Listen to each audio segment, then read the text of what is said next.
Hello everyone, मैं भूपेंद्र। आज के अर्थशास्त्र के टॉपिक में हम बात करने वाले हैं भारत में 1991 में जो एलपीजी लागू हुआ उसको, यानी कि उदारीकरण, निजीकरण, वैश्वीकरण, या इसे हम जाने इंग्लिश में तो लिबरलाइजेशन, प्राइवेटाइजेशन और ग्लोबलाइजेशन। ये जो हमारा टॉपिक है ये आपके सिलेबस के अनुसार भारत में औद्योगिक मुद्दे एवं पहल के अंतर्गत आता है।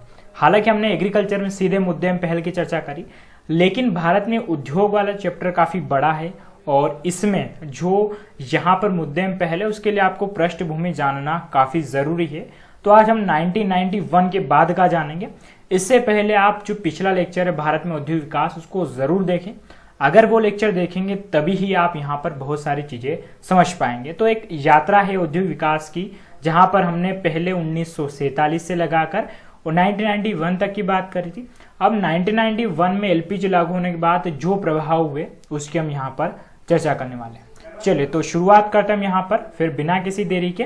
तो सबसे पहले एक क्विक रिवीजन मैं आपको करवा देता हूँ लास्ट लेक्चर का, कि भारत में जो औद्योगिक नीतियां हैं वह कब कब कौन सी आई और उसका इन शॉर्ट में प्रभाव आपको यहाँ पर बता देता हूँ, क्योंकि ये इन सनों में जो भी नीतियां आई है इसी नीति के प्रभाव के फलस्वरूप भारत में एलपीजी लागू करना पड़ा। पिछले लेक्चर में मैंने आपको बताया था कि 1948 में पहली औद्योगिक नीतियां आई, जिसमें 4 क्षेत्रों में बांट रखा था कि किस क्षेत्र में सिर्फ सरकारी कंपनियां लागू हो सकती, किसी क्षेत्र में 10 साल के लिए प्राइवेट सेक्टर आ सकता है, लेकिन वापिस से अगर काम अच्छा नहीं हुआ उसको वापिस से सरकार को लेना पड़ जाएगा। मतलब बहुत कम हद तक निजी क्षेत्रों का प्रवेश शुरुआत में हुआ। 1956 में सेक्टर 3 भागों में बटे। यहां पर भी सरकारी कंपनियों का ही दबदबा रहा, निजी क्षेत्र को प्रवेश दिया ही नहीं गया।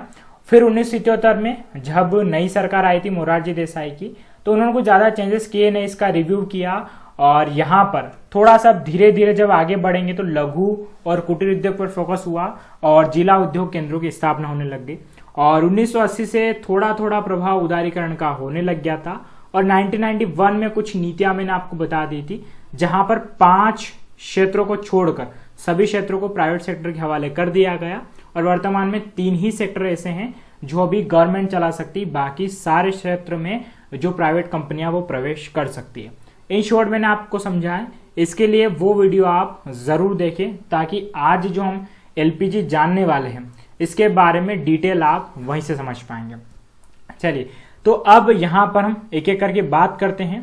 पहले बैकग्राउंड में आपको पूरा बता देता हूं अच्छे से कि 1991 में भारत में एलपीजी लाने की जरूरत क्या पड़ी। ओके, यहां पर मैं बार बार यही कीवर्ड यूज करूंगा। मतलब जो तीनों नीतियां हैं, एक प्रकार से 1991 में जो 3 कीवर्ड है एलपीजी, इसे कहते हैं भारत में आर्थिक बदलाव और व्यापक बदलाव था। इसको लाने के लिए जो क्या बैकग्राउंड था वो हम यहाँ पर एक एक समझेंगे, तभी आप एल, पी और जी का डिटेल अच्छे समझ में पाएंगे। तो यहां पर एक एक करके हम पॉइंट देखते हैं। सबसे पहले रहा अकुशल प्रबंधन। देखिए 1948 से 1980 के दशक तक जब तक हम पहुंचते, शुरुआत में सरकारी कंपनियां सरकार ने बहुत अच्छे तरीके से लगाई, लेकिन जब यहां से यहां तक पहुंचे तो सरकारी कंपनियां भयंकर घाटे में चलने लग गई थी। उसके बाद भारत में भ्रष्टाचार इतना व्याप्त था कि कंपनियां अपना फायदा देख रही है, राजनेता अपना फायदा देख रहे हैं। उस दौरान बीच में बहुत सारी घटनाएं, जैसे 62 का चीन से युद्ध हो गया, उसके बाद 65, 71, फिर 77 का आपातकाल, यानी कि भारत में कुछ वर्ष और दशक ऐसे रहे कि भारत में इकोनॉमी पूरी गड़बड़ आ गई। हम घाटे पे घाटे खाते जा रहे थे, प्रबंधन कुछ अच्छा हो नहीं रहा था। और उसके बाद एक राजनीति जो थी वो स्थिर तरीके से नहीं थी। 1980 से लगाकर 90 के दशक में तो राजनीति काफी अस्थिर रही, और राजनीति जब अस्थिर होती है तो वहां की इकोनॉमी बिगड़ने के काफी ज्यादा चांसेस हो जाते हैं। तो एक ये रहा अकुशल प्रबंधन, यानी कि भारत को अब कुछ ऐसी नीतियों की आवश्यकता थी जो ठोस और हमेशा के लिए रहे। नई सरकार आए वापिस बदल दे, फिर नई सरकार आए फिर बदल दे, तो ऐसा नहीं हो। इस कारण से दूसरी मैं बात करूं आय से अधिक व्यय। देखिए इसमें वही कारण रहा कि अधिकांश कंपनियां सरकारी थी, सरकारी कंपनियां बहुत घाटे में चल रही थी। और मैंने आपको लास्ट लेक्चर में बताया भी था कि उस दौरान ऐसा होने लग गया था 1970 के बाद तो, कि भारत में अगर बजट पास हो रहा है तो उस बजट में अलग से पैसा होता था जो कंपनियां घाटा खा रही उनका घाटा पूरा करने के लिए। मतलब कंपनियां चलाना है, सरकार ही चलाना है, चाहे वो घाटा खाए तो भी उनको पैसा देना है। सरकार को क्या करना पड़ रहा था इस स्थिति में, यहाँ पर बहुत ही ज्यादा क्या करना पड़ रहा था, आयात जो घाटा है वो खाना पड़ रहा था। ये एक समस्या भारत के लिए यहाँ पर हो चुकी थी। तो आय से अधिक व्यय हो रहा था, हमें पैसा बहुत सारा लेना पड़ रहा था, इतना ज्यादा कर्ज उस वक्त भारत ले रहा था कि बहुत सी बार जो कर्ज अगर किसी अच्छे काम के लिए लाया जाता वो ऐसे ही इन कंपनियों के घाटा पूरे करने में खर्च हो जाता है। और भारत में जो आय था इतना कोई ज्यादा अच्छा था नहीं, तो फिर कर्ज ही लेकर हम चल रहे थे। उसके बाद महंगाई, तो सरकारी जो कंपनियां थी उनका उत्पादन इतना अच्छा था नहीं, क्वालिटी वे दे नहीं रही थी। भारत में जितनी मांग थी उससे उसकी तुलना में उत्पादन नहीं हो पा रहा था। सबसे बड़ी एक समस्या ये रही कि जितनी मांग रही उतना उत्पादन हुआ नहीं। दूसरा ये कि हमारी अर्थव्यवस्था बंद थी और कुछ ही चीजों का हम आयात कर सकते थे। इस कारण से जब ज्यादा मांग हो गई तो महंगाई क्या होने लग गई, तेजी से बढ़ने लग गई। तो नीतियां कुल मिला के सारी गड़बड़ा रही थी, महंगाई बढ़ने लग गई। उसके बाद में महंगाई के साथ में बेरोजगारी, गरीबी, जनसंख्या विस्फोट, ये सारे ऐसे कारण रहे कि भारत को कुल मिला के क्या चाहिए था, पैसा चाहिए था। एक बात इतनी क्लियर रखिए आप कि 1991 में कुल मिला के भारत को पैसा चाहिए था, क्योंकि इतना उधार ले लिया था कि अब एक तरीके से उधार देना ही बंद कर दिया था। हम दूसरे देशों का कर्जा नहीं चुका पा रहे थे। और जब आपको पता है कि देश में आपको खर्च करने के लिए पैसा चाहिए, बहुत सारी राशि चाहिए, वो राशि आपके पास है नहीं, तो आप जनता पे क्या खर्च करोगे? तो फिर आप कोई रोजगार उत्पन्न नहीं कर सकते, गरीबी बढ़ती रहेगी और जनसंख्या विस्फोट होता रहेगा, क्योंकि आपके लिए से कोई कार्यक्रम है नहीं। कुल मिलाकर उस वक्त भारत को धनराशि की बहुत जरूरत थी और ऐसी कंडीशन आ चुकी थी 1990 के दशक में कि हमें वित्तीय आपातकाल लगाना पड़ सकता था। उसके बाद में सबसे बड़ी जो दिक्कत रही वो था कच्चे तेल का आयात। भारत जैसे जैसे जनसंख्या बढ़ रही थी, परिवहन भी बढ़ रहा था, ऊर्जा की मांग बढ़ रही थी। और आपको पता होगा कि अभी भी हमारे देश में जितना कच्चा तेल उपयोग होता है यानी कि पेट्रोलियम, उसका 80% हम आयात करते हैं। अब उस दौरान 90 के दशक में बात हुई कि हमारे पास में सिर्फ और सिर्फ 15 दिन के लिए आयात करने के लिए क्या बचा, फोरेक्स बचा। फोरेक्स मतलब होता है फॉरेन एक्सचेंज रिजर्व, जिसमें क्या होता है, जो डॉलर राशि होती है वो पड़ी रहती है। अब ये जब डॉलर राशि जो थी ये क्या होने लग गई, धीरे धीरे खत्म होने लग गई और हमारे पास में धनराशि काफी कम हो गई। यानी कि आने वाले दिनों में हम सिर्फ 15 दिन के लिए क्या मंगवा सकते हैं, कच्चा तेल मंगवा सकते हैं। ये सबसे बड़ी समस्या रही। तो यहाँ पर कच्चे तेल का आयात हम इतना ज्यादा कर रहे थे और उसी दौरान क्या हुआ कि खाड़ी देश का युद्ध हो गया था, यानी कि जो इजराइल है, इसके अलावा अरब कंट्री के आसपास यहाँ जब युद्ध हुआ तो इन्होंने क्या किया कि कच्चे तेल के उत्पादन में कमी कर दी। जब कच्चे तेल के उत्पादन में कमी करी, मार्केट में मांग बढ़ने लगी और जैसे ही मांग बढ़ी तो इसके दाम बहुत तेजी से उछाल मारने लग गए। इस कारण से भारत के पास में इतना पैसा बचा नहीं, डॉलर बचे नहीं थे कि वे उसको कर सके, यानी कि खरीद सके। और सबसे एक चीज आपको ध्यान रखना चाहिए कि भारत में डॉलर आएगा कहां से, एक इंपॉर्टेंट चीज है। डॉलर जब आता है जब हम निर्यात करते हैं, यानी कि जब हम यहाँ से कुछ चीजें दुनिया को बेचेंगे तो वहां से डॉलर मिलेगा। लेकिन उस दौरान हमारी अर्थव्यवस्था थी बंद, हम इतनी जो चीजें हैं वह ज्यादा निर्यात नहीं कर पा रहे थे, तो डॉलर भी नहीं था। हालांकि अभी तो हमारा जो भंडार है वह लगभग 524 या शायद इससे भी आगे अरब डॉलर के आसपास जा चुका है, तो अब तो कोई स्थिति नहीं है, अब हम अच्छा खासा निर्यात करते हैं। लेकिन ये 90 के दशक की बात थी। उसके बाद में एक और था राजस्व की न्यूनतम प्राप्ति। तो वही वाली चीज है कि भारत में घाटा इतना चल रहा था, विदेश से हम धन प्राप्त कर रहे थे, तो भारत को टैक्स कहां से मिलेगा? टैक्स मिलने के लिए सबसे बड़ी बात है कि लोगों के पास इनकम हो। इनकम उस दौरान थी नहीं इतनी लोगों की। इसके अलावा जो इनडायरेक्ट टैक्स लगा रहे हैं, इनडायरेक्ट टैक्स में भी लोगों की मांग इतनी है नहीं, तो वो इनडायरेक्ट टैक्स का कर क्या सकते हैं? तो ये भी एक समस्या यहाँ पर हो रही थी। तो कुल मिला के सरकार को ना तो राजस्व मिल रहा है, एक चीज तो ये, दूसरा कच्चा तेल आयात करने के लिए आपको पैसा लगाना पड़ रहा है, तीसरी चीज की ये जब देश में सब एक साथ वृद्धि हो रही तो इनको समाप्त करने के लिए कुछ आपको करना रहेगा। महंगाई अपनी चरम अवस्था में थी, लोग जो थे वे सड़कों पर आने लग गए थे, भुगतान संतुलन गड़बड़ा गया था, आयात कुछ ज्यादा ही होने लग गया था, यानी कि कुछ निश्चित वस्तुओं का जिसमें तेल ज्यादा था। और इन सब के पीछे कारण था अकुशल प्रबंधन, यानी कि हमारी नीतियां बेहतर नहीं थी। तो कुल मिला के उस दौरान भारत को क्या लेना था, दुनिया भर से कर्ज उसे लेना था और आयात में अत्यधिक वृद्धि और न्यूनतम निर्यात, यानी कि कच्चा तेल, सोना, ये हम क्या कर रहे थे, सारे के सारे आयात करने लग गए थे। तो ये भारत के सामने इतनी सारी समस्याएं आन पड़ी थी और इस दौरान भारत को चाहिए था पैसा। जब भारत ने आईएमएफ का दरवाजा खटखटाया तो आईएमएफ ने कहा ठीक है, हम आपको राशि देंगे आपके देश के विकास के लिए, लेकिन आपको अपनी इकोनॉमी ओपन करनी पड़ेगी। तो इस टाइम पे वही वाली स्थिति है, मरता क्या न करता। हालांकि भारत ने अपनी इकोनॉमी बंद कर रखी थी। बंद से मतलब आयात निर्यात बिल्कुल बंद नहीं था, आवश्यक वस्तुओं का हम आयात कर रहे थे, जैसे कच्चा तेल हो गया, सोना हो गया, लेकिन फिक्स था, ज्यादा आयात आप नहीं कर सकते थे। विदेशी कंपनियां हमारे यहाँ पर इन्वेस्ट नहीं कर सकती थी, कंपनियां नहीं लगा सकती थी। आईएमएफ में, वर्ल्ड बैंक ने इन्होंने कहा कि आप अपनी इकोनॉमी ओपन करिए, अपनी नीतियां थोड़ी सी उदार बनाइए, प्राइवेटाइजेशन को आप रोल दीजिए और धीरे धीरे आप क्या कीजिए कि थोड़ा वैश्वीकरण करिए, इकोनॉमी को खोल दीजिए। उस दौरान फिर भारत के सामने समस्या आई और फिर भारत को फाइनली क्या अपनाना पड़ा, वैश्वीकरण, निजीकरण और उदारीकरण। ये मान के चलिए कि एक प्रकार की मशीन थी और इस मशीन से अब भारत का उद्धार होने वाला था। हालांकि कितना भारत को फायदा पहुंचा ये तो हम इन तीनों के बारे में जब डिटेल पढ़ेंगे तब जानेंगे। और इस दौरान आपको थोड़ी राजनीतिक स्थिति भी पता होनी चाहिए कि जब भारत में एलपीजी लागू किया गया और ये जब लागू हुआ तो उस दौरान जो पीवी नरसिम्हा राव थे ये प्रधानमंत्री और जो मनमोहन सिंह थे ये आरबीआई पूर्व गवर्नर और वित्त मंत्री भी रह चुके थे। कहा जाता है कि एलपीजी के पीछे जो आपके पूर्व प्रधानमंत्री हैं मनमोहन सिंह जी, इनका काफी बड़ा योगदान है, क्योंकि ये भारत के जाने माने अर्थशास्त्री, ये बोलते कुछ नहीं है लेकिन इन्होंने काफी ज्यादा किया था। जब पीवी नरसिम्हा राव ने इनसे कहा था, इन्होंने कहा था कि खोल दीजिए इकोनॉमी, सिर्फ 10 साल दीजिए आप, 2000 के दशक के बाद इंडिया बहुत अच्छे से ग्रो करेगा। और इन्होंने जो कहा वह हुआ भी सही। तो भारत में एलपीजी लागू होने के कारण या पीछे के जो कारण थे वो सारे आपने जान लिए हैं कि इन कारणों से हमें अपनी इकोनॉमी खोलनी थी, क्योंकि जब इकोनॉमी खोलेंगे विदेशी कंपनियां आएगी, पैसा आएगा, हम भी निर्यात करेंगे, आयात करेंगे तो पैसा बनना शुरू हो जाएगा। सिर्फ आप इसमें आईएमएफ के कहने की बात नहीं कर सकते हैं, इसके पीछे और भी बहुत सारे कारण थे।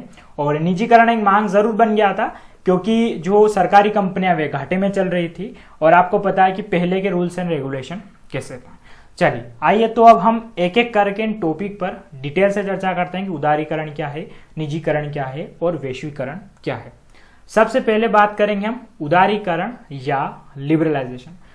इस शब्द में हम बात करें तो क्या होता है, उदार होना, यानी कि सरकार की जो नीतियां 1948 से लगाकर 1980 तक जो उद्योगों के प्रति काफी कठोर थी, जिसमें काफी कठिन चीजें शामिल थी, अब उसको थोड़ा सा ढील देना था, धीरे धीरे चीजों को सरल करना था ताकि एक आम नागरिक भी देश में उद्योग लगा सके, अपनी बात कह सके।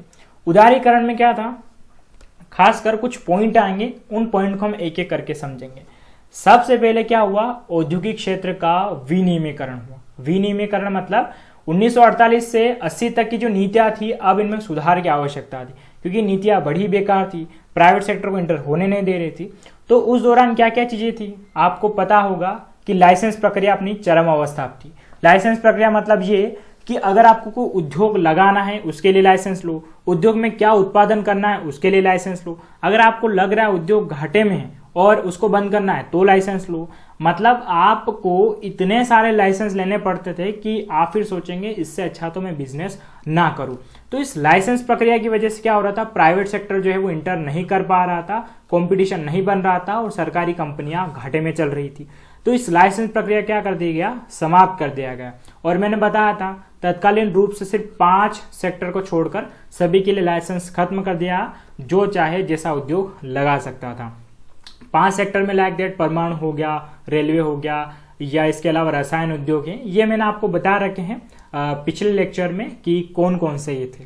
उसके बाद में कुछ क्षेत्रों में निजी को प्रवेश नहीं था, तो यहाँ पर वही चीज की निजी क्षेत्रों के लिए इनमें आपको पता है बहुत सारी नीतियां थी और लगभग ना के बराबर था, तो अब ये भी खत्म कर दिया और लगभग सभी क्षेत्रों में क्या कर सकते थे, निजी क्षेत्र जो है अपना उत्पादन प्रारंभ कर सकते थे।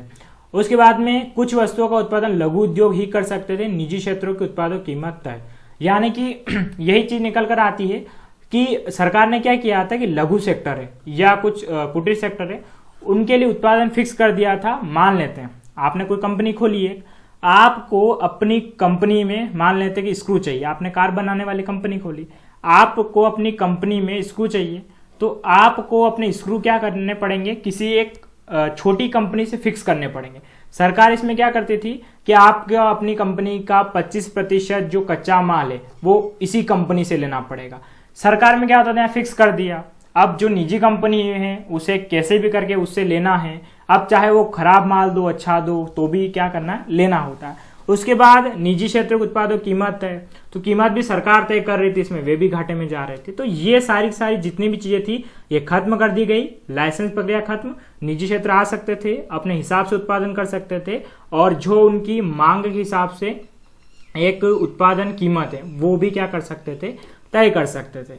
तो उदारीकरण में सबसे पहले क्या किया गया, औद्योगिक क्षेत्र का विनियमीकरण किया गया।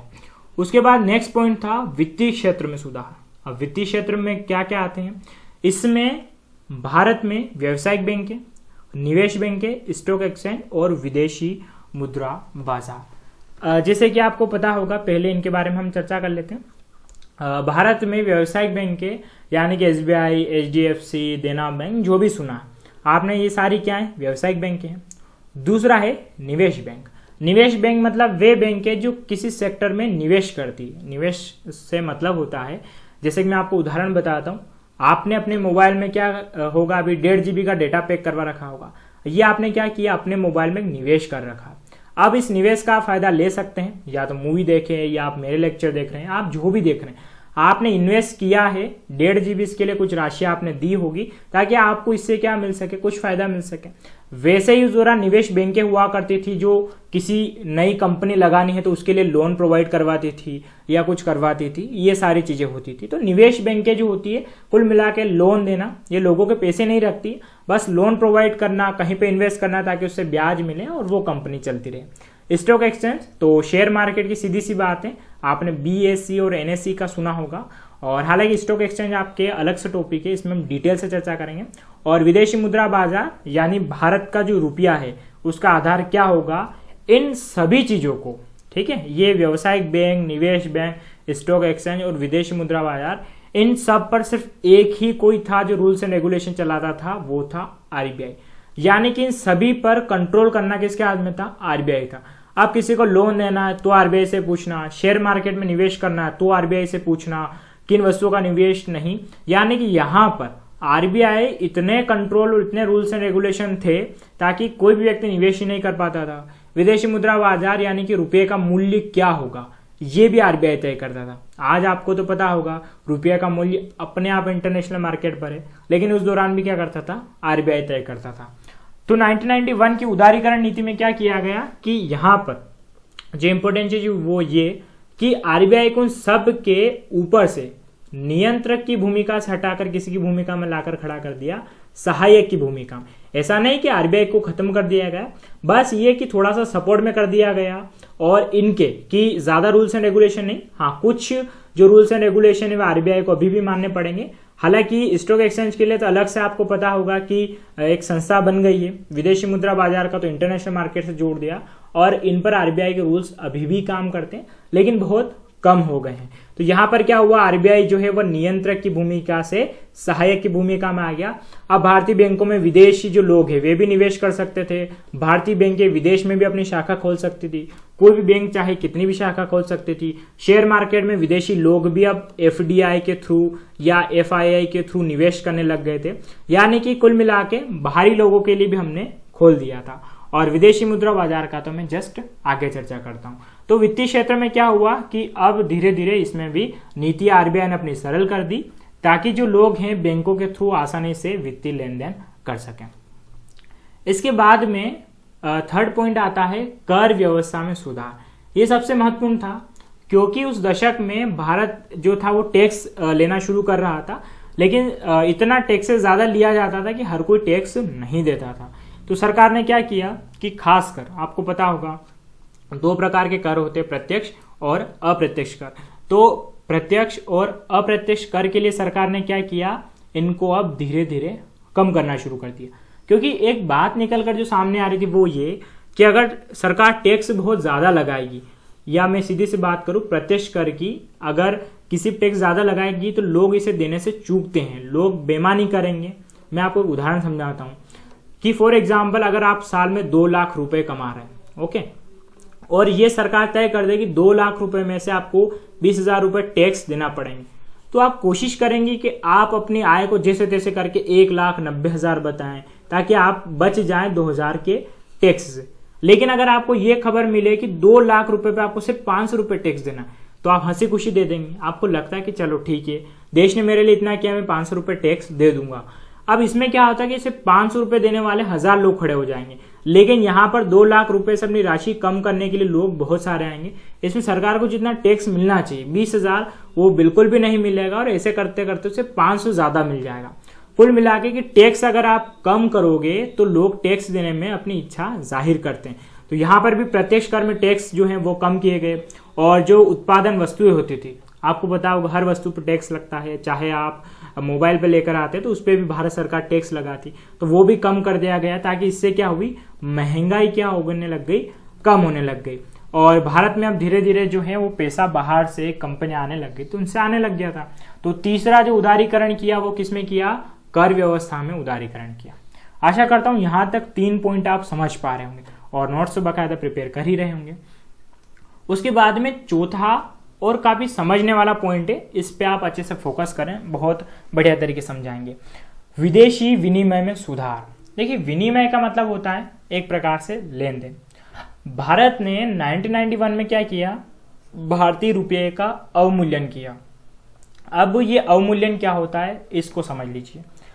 अभी क्या होता है आपको पता है, वर्तमान में लगभग $1 बराबर 75 रुपए है अभी वर्तमान में। ओके, अगर यहाँ पर $1 बराबर 80 रुपए हो जाए, ठीक है, क्या हो जाए, 80 रुपए हो जाए, इसे बोलते हैं रुपये का अवमूल्यन, यानी कि कीमत गिर गई है। आप ऐसा मत सोचिएगा कि $1 बराबर 75 था, आज 80 हो गए तो बढ़िया है, 5 रुपए बढ़ गए, बड़े नहीं है। अगर इसको उल्टा देखिए तो जहां पर 75 रुपए में आप $1 खरीद पाते थे, आज आपको 80 रुपए देने पड़ रहे हैं $1 खरीदने के लिए, यानी कि 5 रुपए आपको अपनी जेब से एक्स्ट्रा देने पड़ रहे हैं। तो हमेशा ऐसे अगर रुपये का मूल्य बढ़ता है तो इसे बोलते हैं अवमूल्यन, यानी उसकी कीमत क्या होती है, घट रही होती है।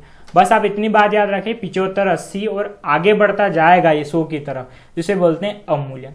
उस दौरान भारत सरकार ने जानबूझकर अवमूल्यन किया।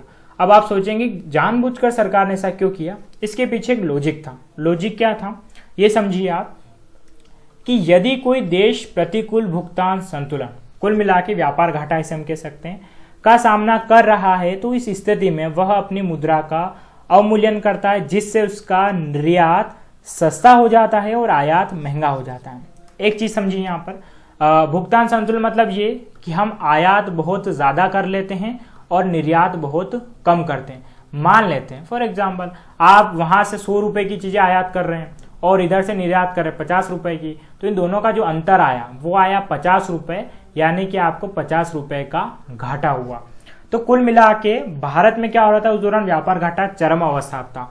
हम निर्यात इतना कर नहीं पा रहे थे और सबसे ज्यादा आयात कच्चे तेल का कर रहे थे, सोने की स्मगलिंग हो रही थी, बहुत कम ही हम क्या कर रहे थे, निर्यात और आयात बहुत ज्यादा कर रहे थे। अब सरकार ने इसके लिए क्या किया, मुद्रा का अवमूल्यन, यानी कि उसकी वैल्यू गिरा दी, जिससे क्या हो गया, निर्यात सस्ता और आयात महंगा। अब आपके दिमाग में आ गया कि निर्यात सस्ता और आयात महंगा कैसे होगा। चलिए नेक्स्ट स्क्रीन पे समझते हैं। मैं आपको कुछ उदाहरण देता हूं, फोकस करके समझिएगा, आप आसानी से समझ जाएंगे कि कैसे निर्यात सस्ता और आयात महंगा होगा। फॉर एग्जाम्पल आप समझिए कि अभी वर्तमान में $1 बराबर 75 रुपए है। ओके, इस दौरान आप क्या करते हैं, एक किसी दूसरे देश से आप मोबाइल आयात कर रहे हैं, ठीक है, और अगर इसकी कीमत $100 है तो आपको कितने देने पड़ेंगे, 7500 रुपए। स्वाभाविक सी बात है, मान लेते हैं आप किसी दूसरे देश से सैमसंग का मोबाइल भी मंगवाते हैं, तो आपको पता है विदेशी व्यापार डॉलर में होता है, तो आपको अभी $100 का अगर ये मोबाइल है, वहां पर रेट है, तो आपको कितने रुपए देने पड़ेंगे, 7500 रुपए देने पड़ेंगे। लेकिन कुछ दिनों बाद क्या होता है, रुपये का अवमूल्यन हो जाता है। अवमूल्यन यानी कि 5 रुपए एक्स्ट्रा हो गए हैं, अवमूल्यन हुआ। इस स्थिति में अगर आप मोबाइल फिर से आयात करते हैं कुछ दिन बाद, आज भी उसकी कीमत पहले भी $100 थी, अभी भी $100 है, लेकिन अब आपको कितने देने पड़े, 8,000 रुपए। इससे पहले कितने देने पड़ रहे थे, 7500 रुपए। आप देखेंगे कि 500 रुपए आपको अपनी जेब से क्या करने पड़े, एक्स्ट्रा देने पड़े। स्वाभाविक सी बात है, क्या करने पड़े, एक्स्ट्रा देने पड़े। अब आयात महंगा कैसे हुआ, रुपये के अवमूल्यन से आयात महंगा हुआ कि नहीं हुआ। मैंने 75 रुपए का अवमूल्यन करके मैंने कितने पे कर दिया, 80 रुपये पे। जैसे मैंने अवमूल्यन किया तो यहाँ पर आयात 75 से होकर कितने पे चला गया, 8000 पर, यानी कि 500 रुपये आयात क्या होगा, महंगा हो गया। ये तो मैं एक उदाहरण दे रहा हूँ। अब इसमें क्या होता है कि मान लेते आपका बजट सिर्फ 7500 का था तो आप मंगवा लेते। अगर 8000 रुपये का है और आप पे 500 रुपये नहीं है तो आप फिर सोचते हैं चलो ठीक है आयात नहीं करते, कोई अपना देश का ही ले लेते हैं। तो जब भी अवमूल्यन होता है तो क्या होता है, आयात महंगा होता है। अब आप सोचेंगे कि निर्यात सस्ता कैसे होगा, तो जस्ट इसका उल्टा सोच के देख लीजिए, निर्यात बिल्कुल सस्ता होगा। कैसे, वही वाली बात है कि मान लेते हम ये निर्यात कर रहे हैं, ओके, जैसे उल्टा सोचते हैं कि मान लेते हैं कि ये माइक्रोमैक्स का मोबाइल है और इसे हम विदेश में क्या कर रहे हैं, हम निर्यात कर रहे हैं। तो पहले ये $100 का था, अगर हम इसे बेचते है ना, स्थिति वही से $1 बराबर 75 रुपए। अगर माइक्रोमैक्स के मोबाइल को मैं अमेरिका में बेचता तो मुझे 7500 रुपए मिलते। कितने मिलते, 7500 रुपए। लेकिन कुछ दिनों बाद मुद्रा का अवमूल्यन हुआ, $1 बराबर 80 हो गए, और यही माइक्रोमैक्स का मोबाइल फिर से मैं अमेरिका में बेच रहा हूं तो आज मुझे कितने मिल रहे, 8000 रुपए मिल रहे हैं। यानी कि इससे क्या हो गया, निर्यात सस्ता हो गया। अब आप सोचेंगे निर्यात सस्ता कैसे हुआ, तो इसे बोलते 500 रुपए का फायदा हो गया, है ना। यहाँ तो दिखेगा कि ज्यादा है, लेकिन ये तो देखिए कि जहां 7500 रुपए मिल रहे थे आज वहां पर 8000 रुपए मिल रहे हैं, यानी कि 500 रुपए एक्स्ट्रा। तो फिर आप क्या करेंगे, भाई ये तो बहुत बढ़िया चीज है, हम मोबाइल आयात करने के बजाय बेचते हैं, जहां पर हम 500 रुपए का घाटा आयात में खा रहे हैं, इससे अच्छा 500 रुपए हमको निर्यात में फायदा मिलता है। तो जब भी ऐसा होता है तो क्या होता है, फिर तेजी से निर्यात बढ़ने लगता है और आयात कम होने लगता है। तो इसीलिए भारत ने क्या किया था, अवमूल्यन किया था। मैं आपको एक लिस्ट के थ्रू समझाता हूं कि भारतीय रुपए का अवमूल्यन कितना हो चुका है अभी तक।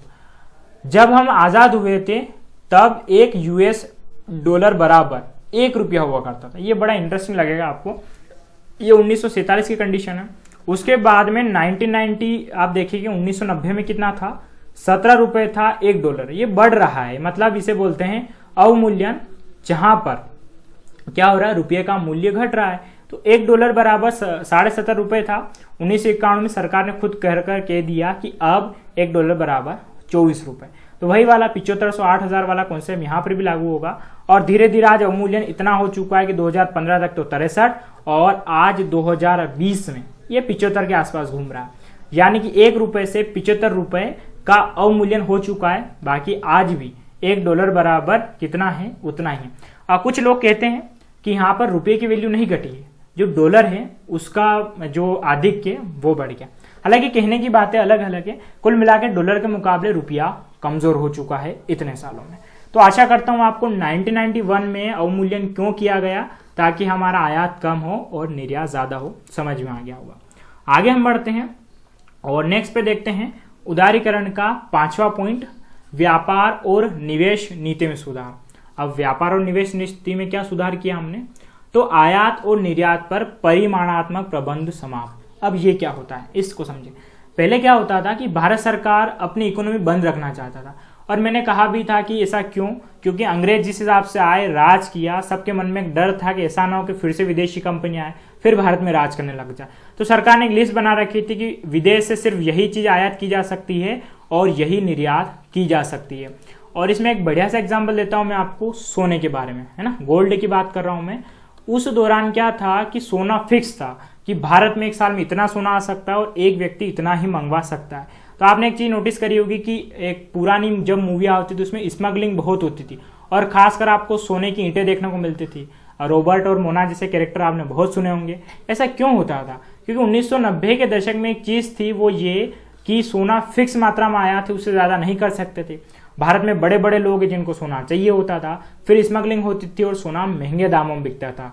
इसमें क्या होता था कि कुछ चीजें फिक्स कर रखी हैं, और अगर आप 90 के दशक की कोई सी भी मूवी देखेंगे जो गैंगस्टर वाली हो, ये चीज आप जरूर देखेंगे कि समुद्री रास्ते से जो है वो क्या होती थी, स्मगलिंग हुआ करती थी। उसके पीछे का कारण यही था कि सरकार ने चीजें फिक्स कर रखी थी कि यही आयात हो सकता है और निर्यात भी यही हो सकता है, तो ये खत्म कर दिया। अब चाहे जितनी चीजें आयात हो सकती थी, उसके बाद ऐसी मूवी भी आपको देखने को नहीं मिलेगी। खैर, नेक्स्ट पॉइंट समझिए, प्रशुल्क दरों में कमी। प्रशुल्क यानी कि टेरिफ रेट क्या होता है, देखिए इसको मैं आपको समझाता हूं कि जब कभी अगर विदेश से हम कोई सामान आयात कर रहे हैं तो उस पर क्या होता है कि टैक्स लगता है। जैसे मान लेते हैं हमने विदेश से कोई वस्तु मंगवाई, गुड्स, उसकी रेट थी 50 रुपये उस देश में। यूएसए से हम समझ लेते हैं कि यूएसए से हम कोई वस्तु मंगवा रहे हैं, यूएसए की बॉर्डर पर जब आई तो उसकी कीमत थी 50 रुपये। यूएसए की बॉर्डर से जब वो भारत की तरफ आएगी और भारत की जैसे ही सीमा में प्रवेश करेगी तो भारत सरकार इस जगह उस पर कुछ टैक्स लगाती स्वाभाविक सी बात है कि जब सीमा में प्रवेश करता है तो हर एक देश अपने यहाँ टैक्स लगाता है, और जैसे टैक्स लगाता है तो उसका मूल्य क्या हो जाता है, बढ़ जाता है। यानी कि 50 रुपए की वस्तु अब भारत में कितने बिक रही है, 20 रुपए की। ये 20 रुपए जो है ये क्या कहलाता है, टेरिफ रेट कहलाता है। अब उस दौरान भारत सरकार ने क्या कर रखा था कि आयात को कम करने के लिए, ताकि आयात कम से कम हो, इतना ज्यादा टेरिफ रेट लगा रखा था कि 50 की वस्तु भारत में 150 में मिलती थी। तो वही वाली बात है, उसमें फिर स्मगलिंग बहुत ज्यादा होने लग जाती थी, और इसमें क्या होता है फिर विदेशी जो लोग हैं या विदेशी वस्तुएं अपने यहाँ पर निर्यात भी नहीं करते थे, चीजें भारत में फिर महंगी होने लग गई थी, ये एक समस्या होने लग गई थी। तो इसको कम कर दिया, अब ज्यादा इतना टैक्स रखा नहीं, तो चीजें फिर भारत में बहुत सारी आने लग गई, स्मगलिंग वाली जो चीजें हैं वो कम होने लग गई। उसके बाद तीसरा पॉइंट, आयात की लाइसेंस प्रक्रिया समाप्त। तो मैंने वही कहा है, कुछ ही लोग भारत में क्या कर सकते थे, आयात कर सकते थे, हर कोई निजी क्षेत्र या प्राइवेट कंपनी आयात नहीं कर सकती थी। तो इसके लिए लाइसेंस प्रक्रिया समाप्त, आयात कर सकते थे। यानी कि सारी चीजें मैनेज करके चली। आयात के लिए थोड़ा जो ढील भी दी है, लेकिन रुपये का अवमूल्यन भी किया है, बहुत सारी चीजें हुई। तो ये जितने भी मैंने आपको 5 पॉइंट समझा है, सारे के सारे ये थे उदारीकरण। एक चीज आप समझ पा रहे होंगे कि अब नीतियां कैसी हो गई, उदार हो गई, सरल हो गई है, अब इतना ज्यादा कठोर प्रतिबंध नहीं रहा है। इसे ही कहते हैं यहाँ पर लिबरलाइजेशन, यानी कि उदार नीतियों का बनाना। आशा करता हूं यहां तक मैं आपको समझाने में सफल रहूंगा। अब नेक्स्ट टॉपिक पे हम चलते हैं। नेक्स्ट है निजीकरण। निजीकरण यानी कि प्राइवेटाइजेशन। अब ये क्या होता है इसको हम समझ लेते हैं। तो अगर एक सिंपल से इसकी बात करें तो इसे कहते हैं कि किसी सार्वजनिक उपक्रम के स्वामित्व या प्रबंधन का सरकार द्वारा त्याग, है ना। क्या है, सार्वजनिक उपक्रम का स्वामित्व या प्रबंधन का सरकार द्वारा त्याग। अब कुल मिलाकर ये कि कोई भी चीज कोई प्राइवेट व्यक्ति चला ले, वर्तमान में भारत गवर्नमेंट के पास में ना रहे और कोई प्राइवेट चलाए, उसे कहते हैं प्राइवेटाइजेशन। हमने नीतियां देखी है 1948 से लगाकर 80 तक की, आपको पता है उसमें प्राइवेटाइजेशन बहुत ही कम होता था, लेकिन 1991 में इसको बढ़ावा दिया गया। निजीकरण जो हो सकता है वो 3 प्रकार से हो सकता है। 3 प्रकार से कैसे, पहला तो ये कि सरकार का सार्वजनिक कंपनी के स्वामित्व वाली कंपनी से बाहर होना। मतलब कुल मिला के अगर जो सरकार है वो क्या कर सकती है, किसी कंपनी से बाहर हो जाए, मतलब उसके रूल्स एंड रेगुलेशन से बाहर हो जाए। दूसरा ये यहाँ पर कि सार्वजनिक कंपनी को बेच देना, पूरा का पूरा बेच देना। और तीसरा है विनिवेश। अब आप कहेंगे कि इनमें फर्क क्या है, इनमें मैं फर्क आपको समझाता हूं। यहां पर कंपनी क्या हो रही है, उसके सिर्फ कंट्रोल से बाहर हो रही, रूल्स एंड रेगुलेशन से बाहर हो रही, अभी भी कुछ हिस्सा उसमें कंपनी का बचा हुआ है, पूरा उसने नहीं बेचा है। दूसरे में क्या है कि पूरा का पूरा बेच दिया है, क्या किया है, पूरी की पूरी कंपनी बेच दी। और तीसरे में क्या है, कुछ हिस्सा बेचा है लेकिन अभी भी रूल्स एंड रेगुलेशन अपने हाथ में। ओके चलिए, इसको मैं आपको एक डायग्राम के थ्रू समझाता हूं। मान लेते हैं कोई भी कंपनी होती है। देखिए एक चीज याद रखना आप लोग, कंपनी जब बनती है तो कंपनी में कोई अकेला मालिक नहीं होता। आज रिलायंस में आप मुकेश अंबानी का नाम सुनते हैं तो सारे रिलायंस में मुकेश अंबानी के पैसे नहीं लगे हुए, उनके जो कुल मिला के, अगर मैं आपको उदाहरण दूं, इस चीज को समझें आप, कि अगर पूरी रिलायंस कंपनी में 100 रुपए की है ना, फॉर एग्जाम्पल पूरी रिलायंस कंपनी के पास जितना पैसा है सारे 100 रुपए, उसमें से अगर 51% से ज्यादा मुकेश अंबानी के पास में है, यानी कि 51 रुपए तक का वही इन्वेस्ट करते हैं, तो इसके मालिक कौन कहे जाएंगे, मुकेश अंबानी कहे जाएंगे। बाकी 49 कोई भी करो, छोटे मोटे लोग करो, लेकिन सबसे ज्यादा जिस कंपनी में जिसकी हिस्सेदारी होती है वही उस कंपनी का क्या होता है, मालिक होता है। और किसी भी कंपनी में सारा पैसा एक आदमी के पास में नहीं हो सकता। यही चीज होती है कि भारत सरकार की कोई कंपनी है, अगर उसमें उसकी हिस्सेदारी, ठीक है, अगर उसमें उसकी हिस्सेदारी 51% के आसपास रही तो वे कंपनी क्या कहलाती, गवर्नमेंट कंपनी कहलाती। चाहे 49% किसी के भी हाथ में हो, चाहे प्राइवेट सेक्टर के हाथ में हो, चाहे किसी के हाथ में हो, यहां पर अगर 51% तक की हिस्सेदारी किसके हाथ में है, कंपनी के हाथ में है कुल मिला के, तो इसे क्या कहते हैं हम यहाँ पर कि कंपनी ने अपना 49% हिस्सा क्या कर दिया, बेच दिया। क्या किया, 49% हिस्सा 100% में बेच दिया, लेकिन मालिक अभी भी कौन है, सरकारी कंपनी। बात समझिए। लेकिन अगर सरकार जैसे ही 50% से नीचे आई, है ना, मान लेते आज कंपनी ने अपना कुछ और हिस्सा बेच दिया भारत सरकार ने, और अब उसकी हिस्सेदारी सिर्फ 48% ही रह गई, तो इसे कहते हैं उसके रूल्स एंड रेगुलेशन से बाहर हो जाना, यानी कि बाकी का 52% सारा प्राइवेट कंपनी के पास में है, तो वे उसके क्या हो गए, मालिक बन जाते हैं। तो इसे कहते हैं कि स्वामित्व वाली कंपनी से बाहर होना, यानी कि अब उसकी हिस्सेदारी इतनी बची नहीं है, 48% के आसपास है, तो अब उसके रूल्स एंड रेगुलेशन काम नहीं करेंगे। दूसरा ये होता है कि 100% हिस्सा पूरा बेच देना। जैसे कि आप एयर इंडिया का भी सुन रहे होंगे कि एयर इंडिया बहुत घाटे में चल रही है और सरकार का मूड है कि पूरा का पूरा एयर इंडिया बेच देना किसी प्राइवेट कंपनी को। जो पैसा मिलेगा उसका तो सरकार कुछ अच्छे कामों में यूज करेगी, लेकिन पूरा का पूरा बेच देना, इसे कहते हैं हम निजीकरण। तो पहला प्रकार तो ये कि स्वामित्व यानी रूल्स एंड रेगुलेशन से बाहर हो जाना, इसे बोलते प्राइवेटाइजेशन। दूसरा पूरा बेच देना। तीसरा है विनिवेश। विनिवेश यानी कि मैं आपको वही वाली बात बताता हूं कि मान लेते कंपनी के पास में 100% हिस्सा था भारतीय सरकार के पास में, उसने से इसमें से 35% को क्या किया, बेच दिया। ये 35% बेच कर सरकार क्या करती है, जो भी पैसा आता है उस पैसे का वापस से उपयोग उसी कंपनी में करती है। हालांकि सरकार के पास में अभी 65% हिस्सा है। सरकार अभी भी क्या है, ये कंपनी कौन सी कहलाएगी, सरकारी कहलाएगी, क्योंकि 51 से तो नीचे गया नहीं है। तो इसमें क्या होता है कि सरकार कुछ कुछ टाइम पे कंपनी का कुछ हिस्सा बेच देती है प्राइवेट सेक्टर को, जिससे उसे बहुत सारा पैसा मिलता है। और ऐसा माना जाता है कि बहुत सारी बार कंपनी जब घाटे में चलती है तो उसका विनिवेश होता है। जैसे कि इस वर्ष भारत जो वर्तमान सरकार है उसने बहुत विनिवेश किए।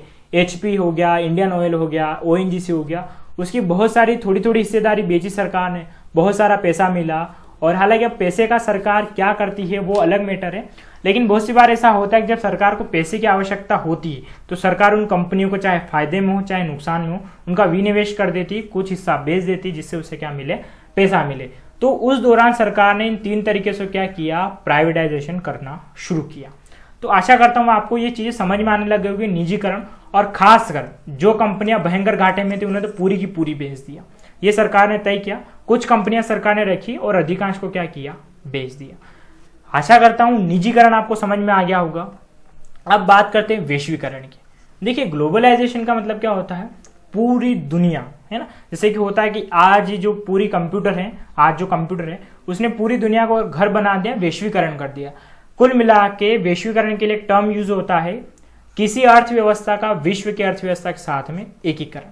मतलब ये कि जब पूरी दुनिया में भी कोई भी घटना हो उसका दूसरी ओर प्रभाव पड़ना ही क्या होता है, वैश्वीकरण।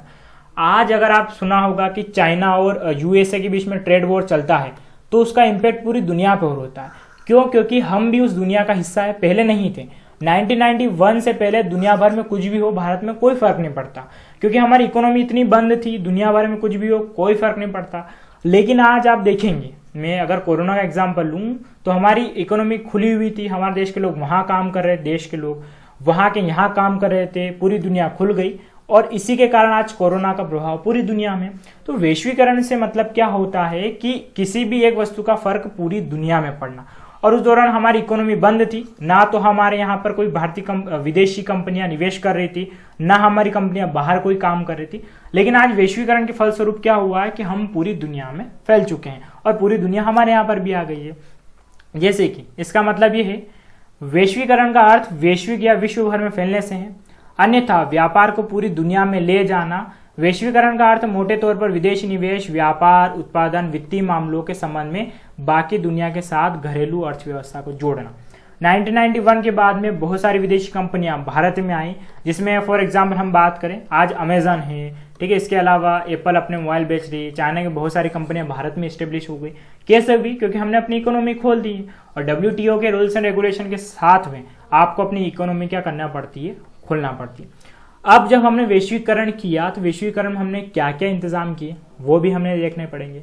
तो सबसे पहले हुआ मुद्रा की आंशिक परिवर्तनशीलता।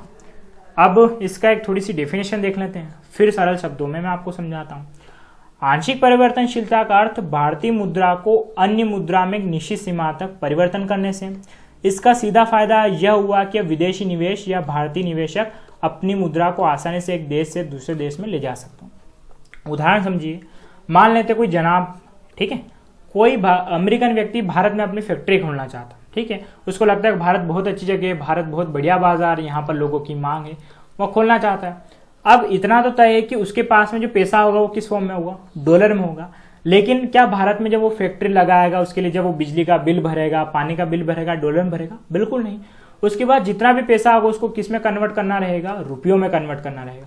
और पहले किसी डॉलर को रुपये में अगर आप नॉर्मल कन्वर्ट करवाने जाएंगे, नहीं करवा सकते थे। अब इसमें क्या हुआ कि बाहर से जो भी कंपनी आ रही है, उनके जो पैसे हैं, डॉलर है, किसी भी, चाहे युआन हो, चाहे जो भी हो, येन हो, उनको आसानी से रुपयों में कन्वर्ट करने लग गए, ताकि क्या हो कि वे भारत में अपनी कंपनियां लगा सके। तो इसका सीधा फायदा क्या होता है? विदेशी निवेशक और भारतीय निवेशक को फायदा होता है। आज अगर महिंद्रा, बजाज या टाटा की जो प्रोडक्ट है दुनिया भर में बिक रहे हैं, आज बजाज की जो पहुंच है, या मैं टाटा की बात करूं, उनकी पहुंच दुनिया भर में है, तो क्या वह जर्मनी में अगर उत्पादन करेंगे, वहां पर लोग उन्हें रुपया देकर तो उनकी गाड़ी नहीं खरीदेंगे, वे उन्हें वहां की जो है यूरो हो गई वे देंगे। और जब वे पैसा भारत में लगाएंगे तो फिर रुपये में इन्वेस्ट करना पड़ेगा, मतलब चेंज करना पड़ेगा। तो यहाँ पर क्या होने लग गया कि अब मुद्रा की आंशिक परिवर्तनशीलता होने लग गई, अब आसानी से बदले जाने लग गए। उसके बाद में नेक्स्ट आता है बाह्य प्रापण्य। ये एक टर्म है और शायद आपने पहली बार सुनी हो। बाह्य प्रापण्य का मतलब होता है किसी बाहरी स्रोत से नियमित सेवाएं प्राप्त करना। आज मैं आपको उदाहरण बताता हूँ। 1991 से पहले भारत में उद्योगों के लिए एक समस्या ये हुई कि हमारे पास तकनीक भी नहीं आई, कोई विदेशी कंपनी भारत में आई नहीं, हम एक घर में कुएं के मेंढक बने रहे, दुनिया में क्या हो रहा है हमें नहीं पता, हमारे पास कोई तकनीक नहीं आई। लेकिन जब ये खुली तो बाह्य प्रापण्य एक टर्म आई, इसमें यह कि कोई भी वस्तु संस्था जो है बाहर से वाले थी।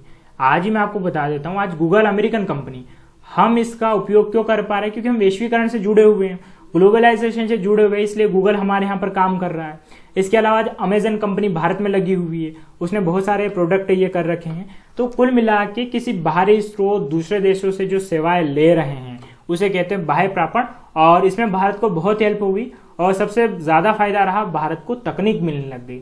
क्या हुआ? टेक्नोलॉजी मिलने लग गई, जिससे भारत अपना खुद का भी डेवलपमेंट यहाँ पर उसने करना शुरू कर दिया। तो ये एक अच्छा रहा। उसके बाद में और आयात दरों में कटौती, तो ये पॉइंट कुछ उदारीकरण और वैश्वीकरण दोनों के साथ में जुड़ेंगे। तो उदारीकरण के तहत भी आएगा और ये मैं पहले बता चुका हूँ। आयात दरों में वैसे ही कटौती कर दी थी, क्योंकि विदेशी कंपनियां अपने प्रोडक्ट अगर भारत में बेचना चाहे, वो आना चाहे, निवेश करना चाहे, तो थोड़ा टैक्स क्या करना पड़ेगा? कम करना पड़ेगा। उसके बाद में विदेश व्यापार पर सभी प्रकार के नियंत्रण हटा दिए गए। तो वही जो प्रतिबंधात्मक लगा रखे थे, प्रतिबंध कि फिक्स आयात हो सकता है, इन्हीं वस्तुओं का निर्यात आयात हो सकता है, वे भी क्या कर दिए गए? हटा दिए गए। और बाजार में खुली प्रतियोगिता को प्रोत्साहित, मतलब ये भी माना गया है कि भारत में कंपनियां घाटे में क्यों चल रही है? क्योंकि उनसे कोई प्रतिस्पर्धा नहीं कर रहा है। लेकिन अगर आज ही आप देखिए तो फ्लिपकार्ट एक इंडियन कंपनी थी, उसके सामने आज अमेजन अमेरिकन कंपनी आके खड़ी हो गई। फिर क्या होता है कि इन दोनों बीच में प्रतिस्पर्धा होती है और इसमें फिर ये लोगों को अच्छी सुविधा देते हैं, क्योंकि जब भी प्रतिस्पर्धा बढ़ती है उसमें सबसे ज्यादा फायदा एक कस्टमर को ही होता है। ये बात हमेशा याद रखें। जैसे कि जियो की वजह से एयरटेल और आइडिया ने कस्टमर को फायदा दिया। तो वैश्वीकरण में ये सारी चीजें निकलकर सामने आई, जहां पर हम पूरी दुनिया से जुड़ गए। और उसके बाद में फाइनली 1995 में हम WTO की संधि से भी जुड़ गए, जहां पर कोई भी उत्पादन अगर किसी दूसरे देश में होगा तो हम अपने देश में उसे रोक नहीं सकते।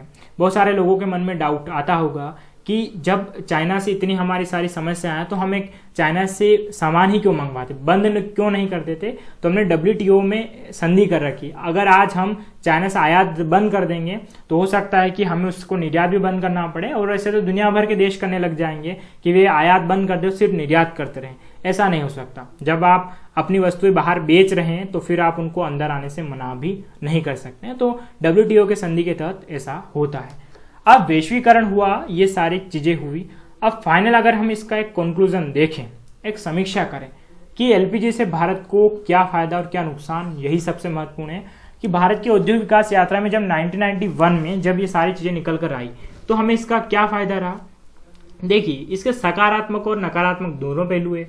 और एक फायदा जो दिखता है वो ये कि 1980 से 91 के बीच में हमारी जो विकास वृद्धि दर थी GDP की, वो 5.6% थी, जो 2007 से 12 के बीच में 8.2% हो गई, जो अब तक की हाईएस्ट है। ओके, मैं अब तक की हाईएस्ट की इसलिए बात कर रहा हूं कि 2020 तक भी इस दर को हम वापस प्राप्त नहीं कर सके। यानी कि ये दिखाता है कि उसके बाद में 1991 के बाद जब इकोनॉमी ओपन हुई, विदेशी कंपनियां, चीजें सस्ते मिलने लग गई, प्रतिस्पर्धा होने लग गई, तो इंडियन इकोनॉमी क्या किया, उसने अच्छे तरीके से ग्रो करना शुरू कर दिया। ये एक सबसे सकारात्मक पहलू रहा इसमें। और फिर एक जो चीज रही वो ये कि उद्योग सेक्टर उसमें थोड़ी वृद्धि हुई, लेकिन सबसे ज्यादा जो अच्छी खासा किसका फायदा हुआ वो हुआ सेवा सेक्टर का। सेवा सेक्टर ने इसके आने के बाद बहुत तेजी से वृद्धि करी और 10% धीरे धीरे करता आपको पता है आज लगभग 53% इंडियन जीडीपी में इसका हिस्सा है, जो कभी सबसे पहले कृषि का हुआ करता था। हालांकि मैंने आपको यह भी कहा है कि जब भी कोई देश ग्रो करता है उसका ये वाला बीच वाला सेक्टर ग्रो करना चाहिए। अगर उद्योग वाला सेक्टर ग्रो करेगा तो ही वह देश ग्रो करेगा। लेकिन हमारे यहाँ एक समस्या है कि एग्रीकल्चर में ज्यादा लोग हैं लेकिन पैसा हम सेवा सेक्टर से कमा रहे हैं, बाकी उद्योग क्षेत्र में हमारी हालत खराब है। अब एक अगर ओवरव्यू निकाले इसमें तो विकास वृद्धि दर तो अच्छी रही, और विकास वृद्धि दर में होने का कारण था सिर्फ सेवा सेक्टर। उद्योग में हम कोई अच्छा काम नहीं कर पाए, एग्रीकल्चर की तरफ तो बहुत ही बुरी हालतें रही। कैसे? इसमें क्या हुआ कि सबसे जो खराब हालत रही वो रही एग्रीकल्चर की। पहले एक चीज थी कि जब सिर्फ हम भारत सरकार के अधीन थे, हमारी इकोनॉमी नहीं खुली हुई थी, तो सरकार एग्रीकल्चर पर अच्छा खासा फोकस कर रही थी। एलपीजी से एग्रीकल्चर को कोई फायदा नहीं मिला, 1% का फायदा नहीं मिला। ऐसा क्यों? क्योंकि एलपीजी के लिए, एलपीजी होने के बाद भारत में जो निवेश हुआ, जो कंपनियां आई, जो तकनीकें आई, सब कुछ आया। इसमें क्या हुआ कि उद्योग सेक्टर और सेवा सेक्टर नौकरियां बहुत जनरेट हुई। अगर कोई अमेजन भारत में अपनी कंपनी लगाता है तो इससे वह भारत में उत्पादन तो ठीक है बढ़ रहा है, लेकिन इसमें सबसे ज्यादा अमेजन में जो सेल करने वाले लोग हैं, वहां पर कंपनी में काम करने वाले लोग हैं, इनकी नौकरियां बढ़ी। बाकी भारत में उत्पादन का इतना फायदा नहीं है, क्योंकि आज अमेजन यूएसए का भी अपना प्रोडक्ट भारत में बेच पा रहा है। एग्रीकल्चर में फायदा इसलिए नहीं मिला कि यहां पर उत्पादन की तरफ कोई खास फोकस नहीं किया गया।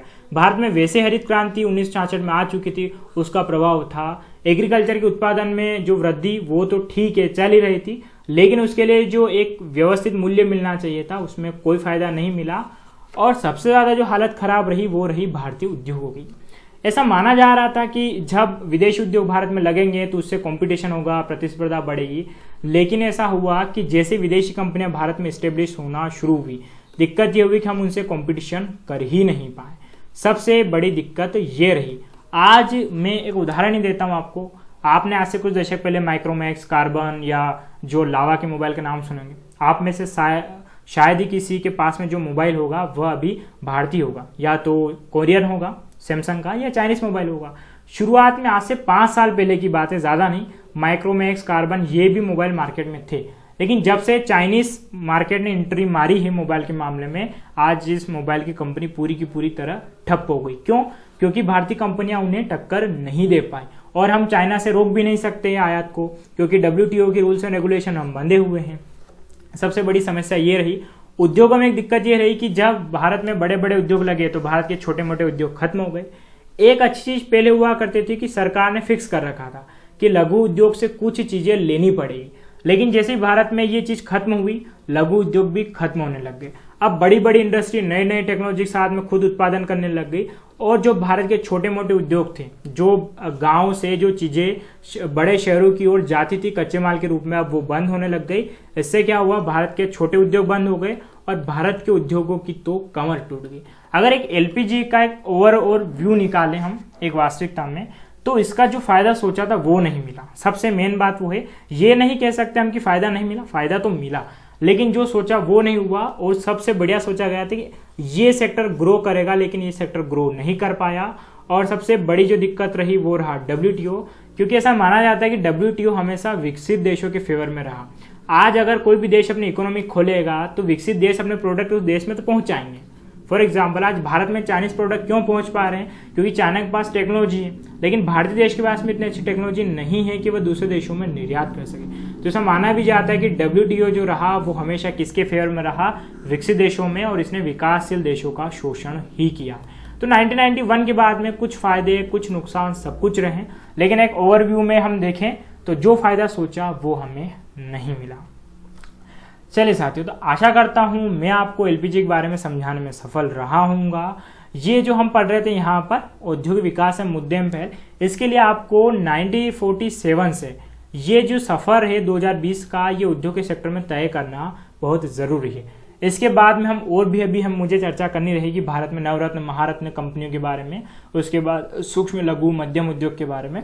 तो अगर आपको एलपीजी अच्छे समझ में आ गया हो तो बहुत अच्छी बात है। इसके लिए पिक्चर लेक्चर जो है वो देखना बहुत ज़रूरी है और अपनी समझ आप ज़रूर तैयार करें, क्योंकि जब आपकी समझ तैयार होगी तब आपकी आंसर राइटिंग भी बहुत बेहतर हो जाएगी। और मेंस में आप आंसर राइटिंग ज़रूर करें ताकि इससे आपकी मजबूती बनी रहे।